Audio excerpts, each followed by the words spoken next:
যে আমার কথাগুলো যদি একটি লাইনও শাস্ত্রের বাইরে চলে যায়, মানে যাহা বলতেছি সেই কথার সঙ্গে যদি শাস্ত্রের কোন রকম অমিল দেখা দেয়, তাহলে অনুরোধ রাখবো সে কথা শ্রবণ করে পালন করার চেষ্টা করবেন না।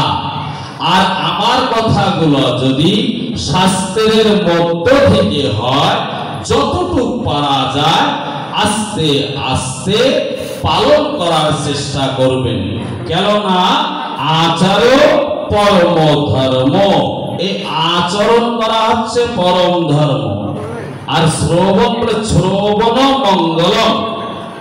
দেখেন আমাদের ধর্মে, সনাতন ধর্মে ভাগবতে বলা হলো যে ধর্ম তু সাক্ষাৎ ভগবৎ প্রণীতম, যে এই যে সনাতন ধর্ম কোন ব্যক্তি বিশেষের দ্বারা তৈরিকৃত নয়। ভাগবত মহাপুরাণের ৬ষ্ঠ স্কন্ধে বলা হচ্ছে যে ধর্ম তু সাক্ষাৎ ভগবৎ প্রণীতম। সুতরাং এই ধর্মের সৃষ্টিকর্তা হচ্ছে জগদীশ্বর ভগবান শ্রীহরি, পালনকর্তা হচ্ছে শ্রীহরি।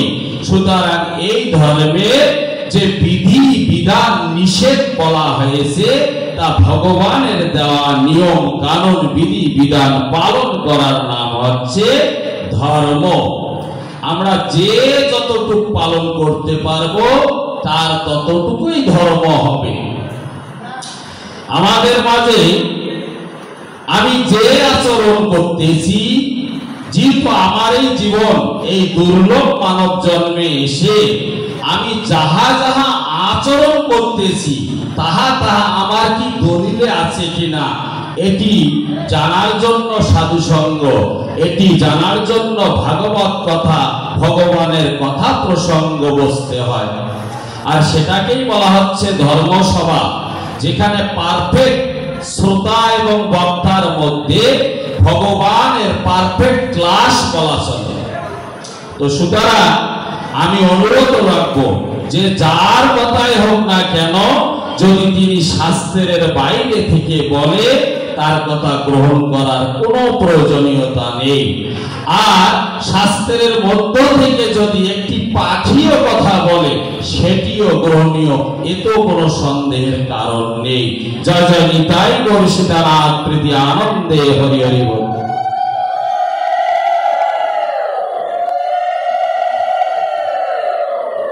আমাদের ভাগবত মহাপুরাণে ৬ষ্ঠ স্কন্ধের প্রথম অধ্যায়ের ৪০ নং শ্লোকে বলা হলো বেদ প্রণীত ধর্ম ইয়া ধর্মচ্চ বিপর্যয় বেদ নারায়ণ সাক্ষাৎ স্বয়ম্ভূরিতি শুশ্রমহা।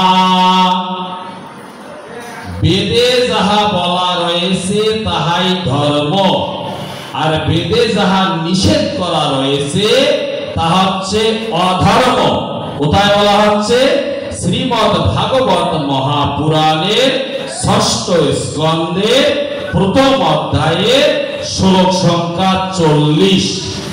আবার ওই ভাগবত মহাপুরাণের ১১তম স্কন্ধের ৩য় অধ্যায়ের ৪৫ নং শ্লোকে সেখানেও ভগবান বললেন নাচরে যস্তু বেদক্তাম স্বয়মজ্ঞ অচিতীন্দ্রঃ বিকর্মণা হি অধর্মস্য মৃত্যুরূপৈষতিহি।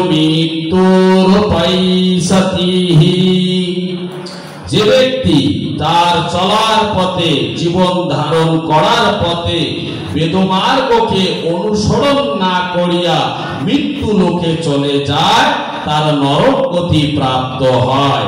জয় জয় রাধা মাধব প্রীতি আনন্দে হরি হরি বল। সুতরাং এই শাস্ত্র বাক্য নিরিখে আমাদের জীবন যাপন করা প্রয়োজন। শাস্ত্রের যে নিষ্ণাত সিদ্ধান্ত হয়েছে সেটি আমাদের পালন করা একান্ত কর্তব্য। ভগবান শ্রীকৃষ্ণ বলেছেন অর্জুনকে, অর্জুন নমে পার্থস্থিতি কর্তব্য তিরিষু লোকেষু কিঞ্চন নানাব্যক্ত অব্যক্ত বদ্ধ এব চ কর্মাণি যদি অহং ন কর্তায়ে জাতু কর্মণি অতীন্দ্রিয় মম কর্তানুবর্তন্তে মনুষ্য পার্থ সর্বস্ব। হে অর্জুন, আমার করণীয় কিছু নাই, তদুপরি আমি স্বয়ং ভগবান লোক শিক্ষার হেতু আমি সেই শাস্ত্র বাক্যের মর্যাদা নিরিখে জীবন যাপন করে থাকি।